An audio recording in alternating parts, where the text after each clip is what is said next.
اب اس سے نیچے تو کوئی کیٹیگری نہیں ہے. توجہ، یہ میرا ہاتھ اگر ذہنوں میں رہا تو آج کی مجلس سہولت ہو جائے. عزیزان محترم، حلال گوشت، حرام گوشت، نجس العین، یہاں یہ سزا ہے نجس العین کی. خدا کیا کہہ رہا ہے؟ وہ انسان جو ترقی کا راستہ چھوڑ کے تنزلی کی طرف آتے ہیں، اولئک کالانعام بل ہم اضل.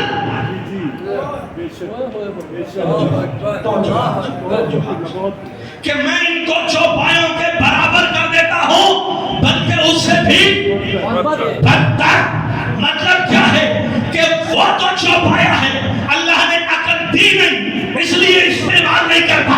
اسے اللہ نے عقل دی ہے پھر بھی استعمال نہیں کرتا، تو خدا کہتا ہے یہ عقل استعمال نہ کرنے والا میری نظر میں کتے سے بھی بدتر ہے. کو استعمال نہیں کرتا، وہ حیوان سے بھی زیادہ بدتر ہے. حیوان سے ہی بدتر تھے نا جن کو محمد نے بتوں کے سامنے سجدہ ریز ہونے سے اٹھا کے ایک اللہ کی معرفت کروائی اور انہوں نے اسی کا گھر گزار دیا. اللہ اجرکم اللہ سوائے رب اہل بیت کے لوگ.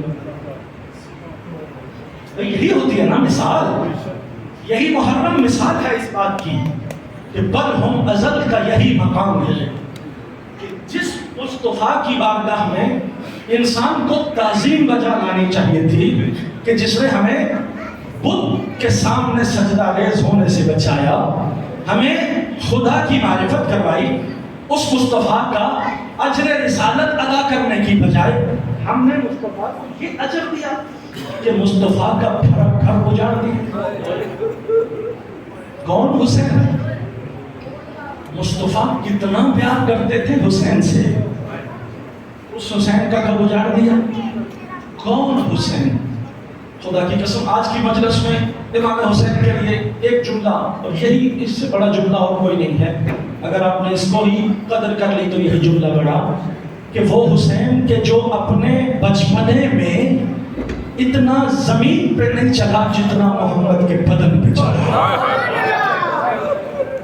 جتنا مصطفیٰ کے بدن پہ کھیلا ہے اتنا مٹی پہ نہیں کھیلا حسین. اس حسین کا گھر اجاڑا ہے مسلمانوں نے.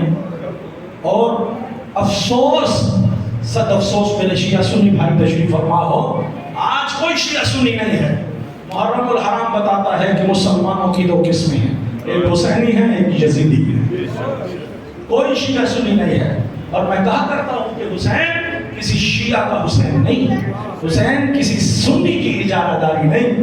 ہر کوئی جو مصطفیٰ کا کلمہ پڑھتا ہے نا، اور جس کے دل میں یہ ہے کہ مجھے رسول کے کلمے کا اجر دینا ہے، اجر رسالت ادا کرنا ہے، ہر اس انسان کی غیرت کا نام حسین بن علی ہے. ہر غیرت مند کی غیرت کا نام حسین. بھرا گھر اجاڑا. اور پہلی محرم ہے، ظاہر ہے یہ مجلسیں ہماری اسی عنوان سے ہوتی ہیں. یہ کہانی اپنے بچوں کو ہم سناتے ہیں اور آج بھی سناؤں گا. چند لمحے، یہ تاریخ ہے انشاءاللہ 10 محرم ہمارے ساتھ ہیں آپ، اور مسائل بھی ہوتے رہیں گے، گریے بھی ہوں گے، آنسو بھی آئیں گے. آج کی مجلس تمہیدی اور ابتدائی مجلس تھی. میں چاہتا ہوں کہ بچوں تک تاریخ کربلا پہنچے. اور آج کا یہ جملہ بھی میں عرض کرنا چاہوں گا کہ سن 60 ہجری 61 ہجری آ گئی، رسول اللہ دنیا سے جا چکے، حسین علیہ السلام مدینے میں ہیں، معاویہ شام کا حکمران ہے. توجہ سے سننا میرے بچوں، جہاں جہاں تشریف فرما ہو. یہ جملہ بزرگوں کے لیے نہیں ہے، بزرگوں کو یہ تاریخ کربلا یاد ہے. میں بچوں کے لیے یہ جملہ کہتا ہوں، جہاں جہاں تشریف فرما ہو، خصوصی میرے بچے جہاں جہاں بھی توجہ کریں گے. شام کا حکمران ہے معاویہ. وہ اس دنیا سے رخصت ہو گیا اور اپنے بیٹے، اپنے شراب خور بیٹے یزید کے لیے مسلمانوں سے بیعت کا مطالبہ بھی کر گیا. معاویہ نے خود اپنے بیٹے کے لیے مسلمانوں سے بیعت لی ہے، اور سارے مسلمان اور تاریخیں گواہ ہیں کہ جس بیٹے کے لیے معاویہ نے مسلمانوں سے لیے بطور خلیفۃ المسلمین، بطور خلیفۃ الرسول بیعت لی ہے، وہ بندروں سے کھیلنے والا شراب پینے والا، زنا کرنے والا، حرام کار انسان تھا جس کے لیے بیعت کا مطالبہ کیا گیا، اور انہی میں سے ایک مطالبہ یہ تھا کہ خط وصیت کر گیا تھا یزید کا باپ، اور یزید نے خط لکھا مدینہ کے حاکم کو کہ میرے باپ معاویہ کے مرنے کی خبر پہنچنے سے پہلے 3 شخصیتوں سے بیعت لے لینا۔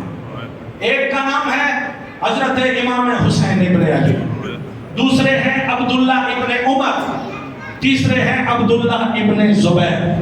یہ 3 صحابی ہیں کہ جن کے بارے میں یزید نے خط لکھا والی مدینہ کو کہ ان سے بیعت کا مطالبہ کرو، رات کی تاریکی میں ان کو دربار بلاؤ اور ان سے بیعت طلب کرو۔ اور جو اگلا جملہ ہے جو تاریخوں میں مرقوم ہے قبلہ، اور تاریخ شیعہ سنی نہیں ہوتی، ہر تاریخ میں یہ جملے موجود ہیں کہ اگر یہ صاحبان بیعت نہ کریں تو میرے خط کے جواب کے ساتھ ان کا سر قلم کر کے بھیج دیا جائے۔ بس عزیزان، یہی تاریخ کا جملہ تھا جو میں نے آپ تک پہنچانا تھا۔ والی مدینہ میں وہ خط ملا، اس نے قاصد کو بھیجا، قاصد دوڑا، اسے معلوم تھا کہ حسین ابن علی کہاں ملیں گے۔ دوڑتا ہوا مصطفیٰ کے روضے پہ آیا، کیا دیکھا؟ حسین قرآن کی تلاوت کر رہے اور ساتھ میں عبداللہ ابن زبیر بھی بیٹھے ہوئے۔ رات کی تاریکی ہے، رات کو آ کے قاصد یہ خبر دے رہا ہے کہ حسین آپ کو اور عبداللہ ابن زبیر کو ولید نے دربار میں یاد کیا ہے۔ حسین علیہ السلام کی طرف عبداللہ ابن زبیر نے دیکھا اور کہا حسین یہ رات کو کون سے دربار ہوتے ہیں؟ توجہ ہی نہیں فرمائی، بے نیازی فرما کے نہیں بیٹھنا غریبوں کے قصے میں۔ یہ تو رات کی تاریکی ہے، دن کو دربار ہوتے ہیں، یہ رات کو دربار میں کیوں بلایا جا رہا ہے؟ حسین نے کہا مجھے معلوم ہے، میں امام ہوں، میں جانتا ہوں یزید کا باپ مر گیا ہے، ہمیں دربار میں رات کی تاریکی میں بلا کر ہم سے بیعت یزید مانگی جائے گی۔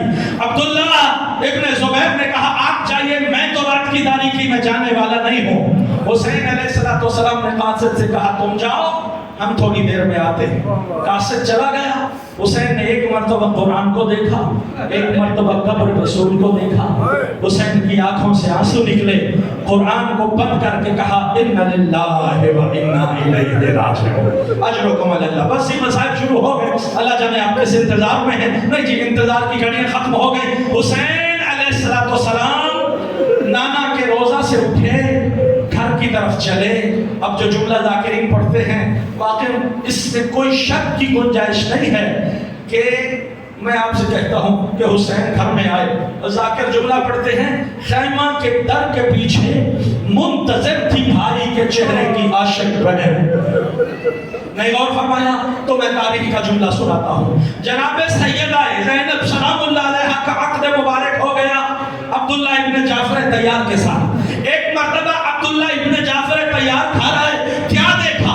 علی کی بیٹی مٹی پہ بیٹھ کے رو رہی ہے۔ عبداللہ تڑپ کے پاس آئے، کہا میں عبداللہ ابن جعفر طیار، میں کائنات عرب کا شہنشاہ، آپ دنیا کے بادشاہ علی بادشاہ کی بیٹی، اے بی بی میرے گھر میں رلایا کس نے؟ زینب نے رو کے کہا عبداللہ آج 3 دن ہو گئے میں نے حسین کے چہرے کی زیارت، اجرکم علی اللہ، اجرکم علی اللہ، 3 دن ہو گئے میں نے حسین کے چہرے کی زیارت نہیں کی۔ جو 3 دن بھائی کا چہرہ نہ دیکھے وہ رات کو سو نہیں سکتی۔ بتاؤ جب پورا شوق زمانہ ہو کس طرح محمد کی بیٹی سو رہی ہوگی؟ جیسے حسین گھر میں آئے تڑپ کے زینب عالیہ سامنے پہنچی۔ اور یہ جملہ بھی ذاکر حسین پڑھتے ہیں، اور خدا کی قسم یہ دل کا جملہ ہے، عقیدت کا جملہ ہے، اور بالکل صحیح جملہ ہے، اور آپ کے گھر کا جملہ ہے کہ بھائیوں کے عاشق بہنوں سے بھائیوں کی روتی ہوئی آنکھیں چھپا نہیں کرتی۔ اجرکم علی اللہ۔ حسین کی روتی ہوئی آنکھوں کو زینب نے دیکھا، زینب کا ہاتھ کلیجے پہ آیا، تڑپ کے کہا میں کیا دیکھ رہی ہوں؟ عباس بھی زندہ ہو، حسین مدینہ بھی ہو، تیری آنکھوں میں آنسو بھی ہو۔ میری عقیدت کا جملہ ہے زینب کے منہ پہ ابھی عباس کا لفظ آیا ہوگا، تڑپ کے عباس خیمے سے نکلے ہوں گے، عباس کی آواز کڑکی، اکبر اور محمد مسلم تمام جوانان بنی ہاشم گھر میں آئے۔ کہا بی بی حکم کیجئے۔ کہا دیکھ رہے ہو میرا بھائی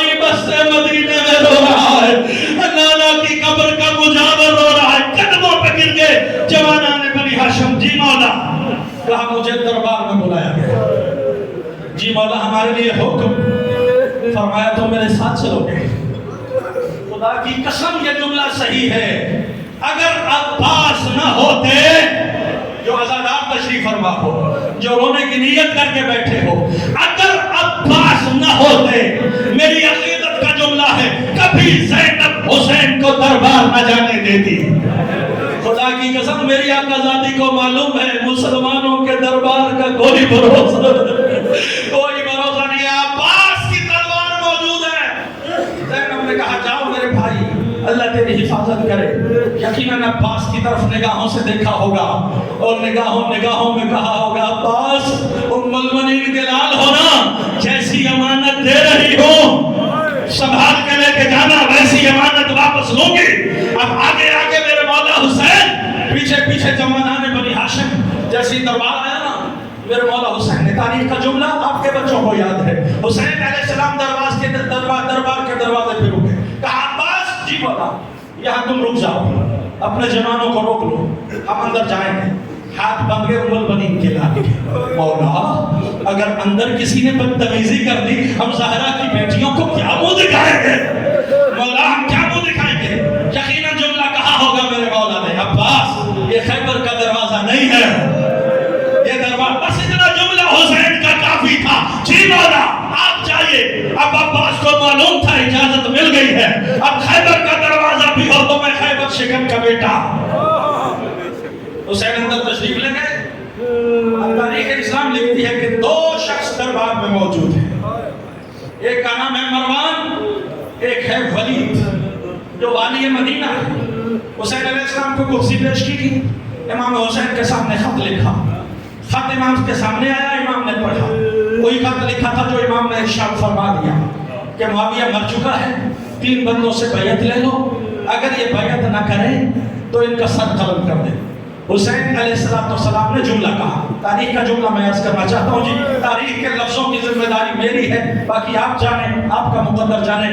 میرے بھائیو حسین علیہ السلام نے والی مدینہ کو دیکھا، اے والی مدینہ یہ رات کی تاریکی میں کون سی بیعتیں ہوتی ہیں؟ اے والی مدینہ رات کی تاریکی میں بیعتیں نہیں ہوتی، دن کا اجالا ہونے دے، سب کو بلانا، ہمیں بھی بلانا، پھر دیکھیں کہ بیعت کا سب سے زیادہ حقدار کون ہے، پھر پتہ چلے گا بیعت کا حقدار کون ہے۔ جب یہ جملہ حسین نے کہا اور حسین اٹھنے لگے نا، ادھر سے معاویہ کے سامنے، معاویہ کا جو مشیر تھا مروان، اس نے وہاں سے اشارہ کیا، اشارہ کر کے کہتا ہے آج اگر حسین نکل گئے نا پھر تیرے ہاتھ نہیں آئیں گے۔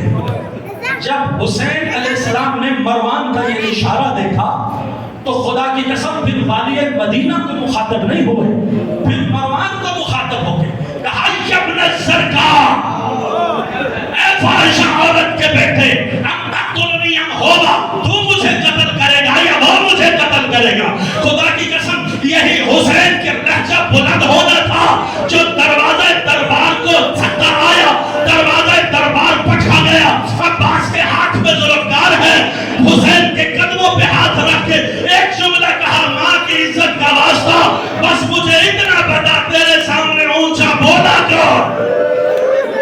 تیرے سامنے اونچا بولا کون ہے؟ بس مجھے اتنا بتا دے۔ رو کے حسین نے جملہ کہا، اجرکم علی اللہ، بس ختم ہو گئی پڑھائی، آج کی مجلس اپنے انجام کو پہنچ گئے عزیزو، جتنا آپ نے رو لیا خدا آپ کے آنسو قبول فرمائے، مولا آپ کے مرحومین کی بخشش فرمائے۔ عزیزان محترم حسین نے روکا، اے میرے عباس یہ مدینہ امن کی جگہ ہے، اے میرے بھیا یہ لڑنے کی جگہ نہیں ہے۔ اور روتے ہوئے ام المؤمنین نے تلوار کا قبضہ نیچے کیا، حسین آگے آگے، ام المؤمنین کا لال پیچھے پیچھے۔ دربار آنے اور جانے کا نقشہ عجیب ہے، پرانے عزادار ہوں شاہ جی میں جملہ کہوں آپ کے رونے کے لیے، جاتے ہوئے حسین کی آنکھوں میں آنسو تھے، عباس کے ہاتھ میں تلوار تھی، آتے ہوئے عباس کی آنکھوں میں آنسو۔ اجرکم علی اللہ، اجرکم علی اللہ۔ جب گھر میں آئے نا میری آقا ذاتی نے اپنے بھیا کو دیکھا، جیسے ہی حسین کو سالم دیکھا، طرف کے شکریہ ادا کرنے کے لیے عباس کے قریب آئی تو ام المؤمنین کے لال کا سر جھکا ہوا، جیسے ہی سر اٹھایا نا حضرت عباس کی آنکھوں میں آنسو روا، تڑپ کے کلیجے پہ ہاتھ رکھا، کہا میں نے تو سمجھا تھا ابھی زینب آباد ہے، یہ کیا ہو گیا؟ عباس جیتے جی رو رہا ہے، اس کا مطلب یہ ہوا کہ اب زینب مدینہ میں نہ رہے گی۔ تڑپ کے بھائی کے سامنے آئی، اے میرے بھیا دربار کا کیا حال ہوا؟ اے میرے بھائی دربار میں کیا ہوا؟ میرے حسین نے بہن کے سر پہ ہاتھ رکھا، کہا بہن دربار میں بلایا گیا تھا، معاویہ مر گیا ہے، اس کے بیٹے شراب خور حرام خور اپنے بیٹے یزید کے لیے اس نے بیعت کا مطالبہ کیا ہے اور مجھے بلایا تھا، میں فرزند رسول ہوں، مجھ سے بیعت کا مطالبہ کیا، سنو گے؟ میری آقا زادی تڑپ کے پیچھے ہٹی، کہا یزید کی بیعت، وہ بھی مہر نبوت کے سوار سے، یزید کی بیعت وہ بھی زہرا کے دانت سے۔ ان کمینوں کو یہ معلوم نہیں کہ جس نے زہرا کا دودھ پیا ہو، جس نے محمد کی زبان کو چوسا ہو، جس کا ہاتھ اپنا ہاتھ نہ ہو، جس کا ہاتھ آدم کا ہاتھ ہو، جس کا ہاتھ نوح کا ہاتھ ہو، وہ اس یزید جیسے کی بیعت۔ بھیا آپ نے کیا کہا؟ حسین نے رو کے کہا، میں نے کہا مثلی لا یبایع مثلہ، میرے جیسا میں تو کجا، میرے جیسا کوئی اس جیسے کی بیعت نہیں کرے گا۔ خوش ہو کے سننا جملہ عزیزہ نے بہت خوش ہو کے علی کی بیٹی نے کہا، ہاں میرے بھیا امام ہونے کا حق ادا کر دیا ہے، علی کا بیٹا ہونے کا حق ادا کر دیا ہے، یہی جملہ بنتا تھا، کبھی اس کی بیعت آپ نہیں کر سکتے، آپ نبی کے نواسے ہیں، آپ نبی کے جانشین ہیں۔ جب یہ آزادی کا چہرہ خوشی سے دمکتا ہوا دیکھا نا حسین ابن علی سے، حسین ابن علی نے آنکھوں میں آنسو آ گئے، حسین کا لہجہ روتا ہوا بلند ہوا، بہن کو کلیجے سے لگایا، کہا اتنی خوش نہ ہو، اتنا آسان جواب نہیں ہے۔ تڑپ کے پوچھا بھیا تو کیا ہوا؟ کہا مدینہ چھوڑنا پڑے گا۔ میں نے انتہا کر دی مجلس کی، جو رونے آیا ہے، جو ماتم کرنے کی نیت کر کے آیا ہے، میرے آخری جملے ہیں، میں منبر چھوڑ رہا ہوں، رو کے کہا بہن یہ اتنا آسان جواب نہیں ہے، نانا کی قبر کو الوداع کہنا پڑے گا، جیسے ہی سنا نا نانا کی قبر کو چھوڑنا پڑے گا۔ روتی روتی مٹی پہ بیٹھ گئی اور رو کے اتنا جملہ کہا ہے بھیا اگر میں نانا کا شہر چھوڑ دوں میرے نانا کا دین تو بچ جائے گا نا؟ کہا ہاں بہن تیرے نانا کا دین بچ جائے گا۔ کہا تو میں نانا کا شہر چھوڑ دوں گی۔ کہا اتنا آسان نہیں ہے، بندھے ہوئے احرام توڑنا ہوگے۔ کہا نانا کا دین بچ جائے میں احرام حج و عمرہ میں بدل دوں گی۔ کہا شہر بہ شہر سفر کرنا ہوگا۔ کہا نانا کا دین تو بچ جائے گا نا، میں منزل سفر کر لوں گی۔ کہا 2 محرم کو کربلا، کہا نانا کا دین بچ جائے میں کربلا کے بیابان میں چلی جاؤں گی۔ کہا 2 محرم کو کربلا پہنچو گی نا تو 7 محرم کو پانی بھی بند ہو جائے گا۔ کہا حسین پیاسی رہ لوں گی لیکن نانا کا دین بچاؤ گی۔ کہا 10 محرم کو میرے اصحاب مارے جائیں گے۔ کہا حسین نانا کا دین تو بچا نہیں ہے۔ کہا تیرا غازی مارا جائے گا۔ کہا نانا کے دین پہ قربان، کہا تیرے اکبر کے